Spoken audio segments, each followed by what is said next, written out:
What's going on, everybody? Mortem here, and today we are talking about some Divinity lore, specifically Bellegar, the Mad Mage.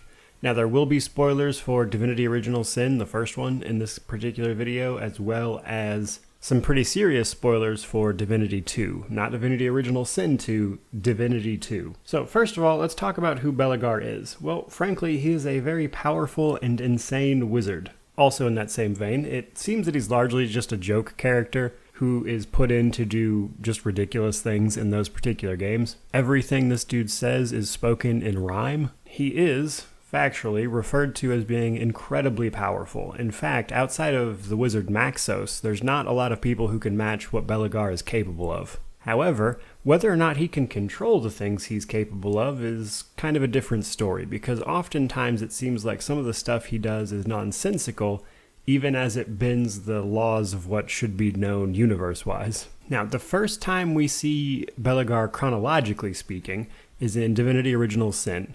We can find him in the first act of the game, where he is actually imprisoned in a cave being guarded by 4 statues that turn out to actually be possessed by demons. Now, once we free Bellegar and manage to speak to him, what we learn here is that Bellegar was imprisoned by Maxos, actually, for summoning these demons that he had no ability to control. Now, once you set Bellegar free, he kind of just nopes off into the sunset doing whatever.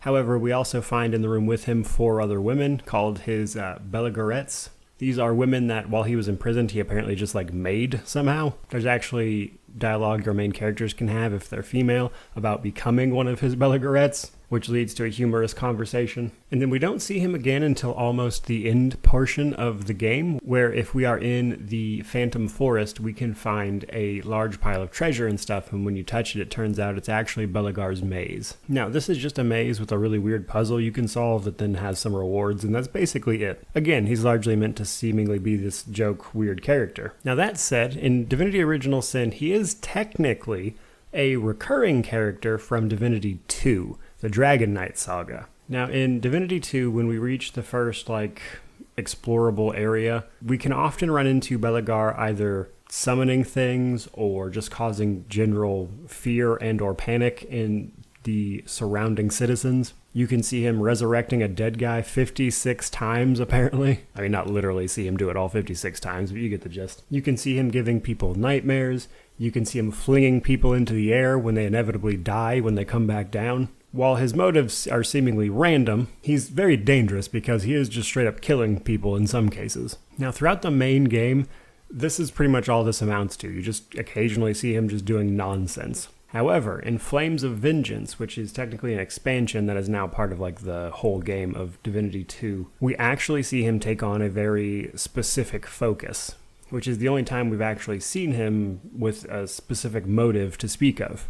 Because throughout Flames of Vengeance, he will regularly attack and try to kill the main character. We slowly learn over the course of that expansion that this is to keep the main character from releasing the mage Berlin. Without spoiling too much of the story, Berlin is a mage that is trapped under the city of Alaroth, and your main character needs something from him, and Bellegar doesn't want him released, so he's regularly trying to kill you, and when you get to the vault where Berlin is held, Bellegar tries to kill you one last time, ultimately fails of course, and then finally offers a separate solution that you can then choose to take or not. Now, we know Berlin was imprisoned after the Wizard Wars, which honestly we don't really know anything about. We just know it's something that happened in between Dragon Commander, which is the farthest back in the timeline, and Original Sin.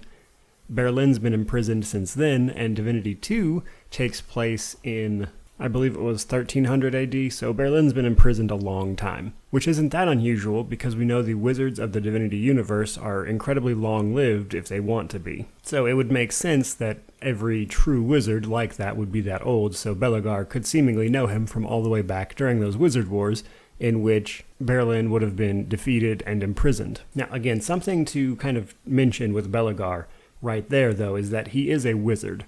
Wizards in the Divinity universe are incredibly powerful beings. They're not like gods or immortal or anything, but the exact scope of their power is kept deliberately vague.